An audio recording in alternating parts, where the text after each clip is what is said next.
Hey guys, it's Carter. Welcome back to the next episode of the Credit Card Blueprint. Hope you guys are all having a fantastic day today.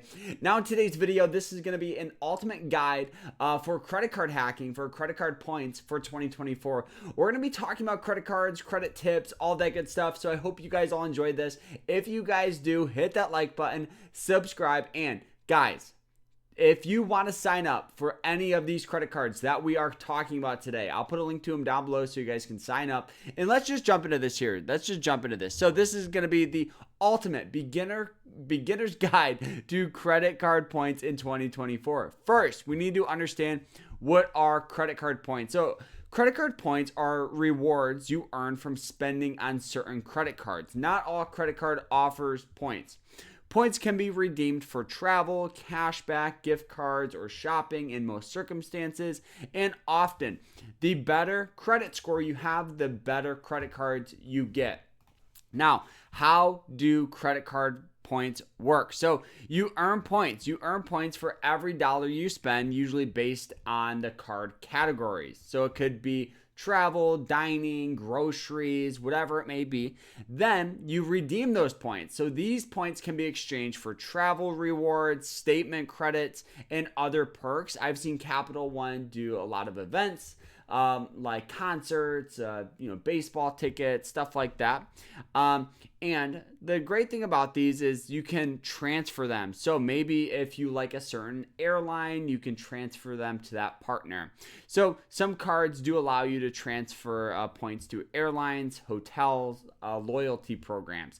I've transferred several points to Delta because that's normally my wife and I's go-to airline. So we always just have a tendency of transferring them to our account, and then we can buy them right on the Delta website. Now, credit scores. The reason why I want to talk about this is because credit scores are very, very, very important. Now, I do want to talk about a couple of things here. If you are just starting out in your credit journey, maybe you have a fair to good credit score, I would focus on improving your credit to like that 720 range before you go heavy in on credit card hacking and focusing on points. Focus on paying off debt, focus on paying off things before doing those credit hacking. Don't overspend on credit cards just because of points. I know there's a lot of people that do that. Personally, I have the motto where if I don't have it in my debit, I don't spend it on my credit. It's a simple thing that I've always done, and it's worked well for me. So let's talk about the 3 credit cards that I would highly recommend. And don't forget, if you guys want any of these, I'll put a link to them down below so you guys can sign up. You get a little extra bonus when you sign up. So the first one is probably the best credit card that I have in my wallet. And this is the Capital One Venture X card. So the reason why I love it is you get 75,000 miles after spending $4,000 in the first 3 months. Obviously, don't get this card to rack up $4,000 and then not pay it off. If you already spend that much on average, you can get a lot of rewards out of this, because 750,000 miles is equivalent to $750. And this is a travel card. So most of the points here, you'll get back more on travel incentives. So like you earn 10 times the miles on hotels, rental cars booked through the Capital One website. You'll also earn 5 times miles on flights booked. It's flights and vacation rentals. That's a new thing that Capital One does offer.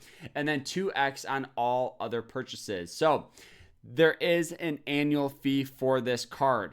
The annual fee is $395, but you also get a $300 per year credit for travel. You'll earn a $120 credit per year for travel for TSA PreCheck and global entry.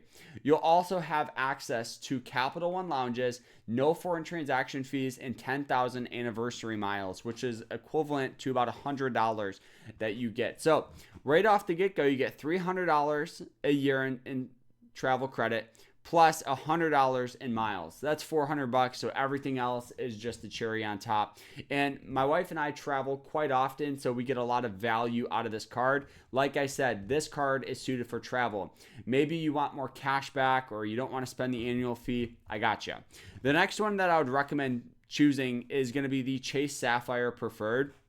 So this one, the sign up bonus isn't as high. It's 60,000 points, which is about $600 after spending 4,000 in the first 3 months. But you also get a lot of rewards out of this thing. You get 5 times points back on travel. So all travel compared to this, yeah, you get a little better on hotels and rental cars. But this, you get 5 times points back.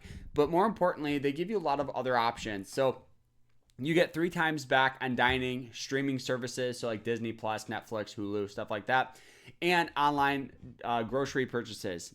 So you earn 1 times points back on everything else, but why a lot of people love it is because of the annual fee. So there's only a $95 annual fee, so that's actually pretty good. The biggest thing with this card here is there is some cool perks. Obviously, you can transfer them, and then points are worth 25% more when redeemed through the Capital One travel portal. So I think that's pretty neat as well. They do incentivize you to obviously use their site, so that's how you can get a little more value out of it. But this one here does have a good mix of travel as well as daily purchases, I think, which is cool for like dining, some online grocery purchases. All right, let's talk about the last one here, and probably one of the most underrated cards of all time. And this is the Chase Freedom Flex card. So why I want to talk about this is because it offers no annual fee, so you never have to worry about breaking even, which I do think is awesome. Not having that worry is really nice, because sometimes I know, at least with the Capital One Venture X card, I do feel myself, incentivized a little more to use that card, which I don't want to have. It's just a natural, I think we would all have that. But you earn $200 when you spend $500. Boom. I think we all spend $500 in 3 months just on groceries. But the earnings rate, 5 times cash back on rotating categories, up to $1,500 per quarter. 5 times travel on Chase, on travel booked through Chase. 3 times on dining and drugstores, and 1% on all other purchases, which is really, really nice. So you earn something on everything, so you automatically get value out of the card. And they do offer purchase protection and extended warranties. So, if you buy, let's just say AirPods, you get a little more warranty out of it with this card. All right. There is some pitfalls with credit card hacking and trying to get a lot of rewards. So the first thing is just don't overspend.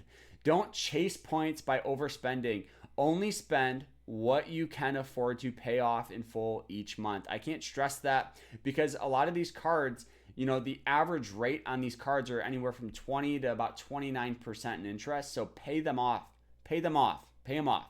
And like we kind of talked about, the annual fees, make sure the rewards and perks outweigh the cost of the annual fee.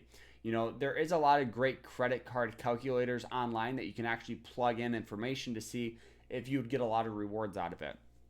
Also, with some credit cards, not some of the ones that we talked about though, but just so you guys know that there is some expiration policies for some points for some cards. So if some points are going to expire, I recommend you just transferring them to like a loyalty partner like Delta or the Hyatt or whatever airline you use or hotel chain you normally use. Just transfer them so you have that savings. So this is why I think 2024 could be a very, very good year for earning some credit card points, because like the Venture X card, which is the card I use and love, they offer high rewards, large bonuses, flexible redemption options, and so it just is nice. I think as long as you manage your spending and choose the right card, whether it's for traveling, for earning cash back, or just basic exclusive benefits, I think a lot of people will get a lot of value out of credit cards. And I know Dave Ramsey would not agree with me. I'm very well aware of that. But for most of you guys, he's somebody that, he went through a hard time and he had to pay off debt. But if you already have debt paid off and you have that mindset of, okay, I got to pay this sucker off every single month, I think you'll get a lot of value out of this card. And, that's just an approach I've always had. I've had several free vacations, and yeah. So guys, I hope you guys all enjoyed this video. If you guys did, hit that like button, subscribe, and we'll see you guys in the next one. I hope you guys all have a great rest of your day and take care.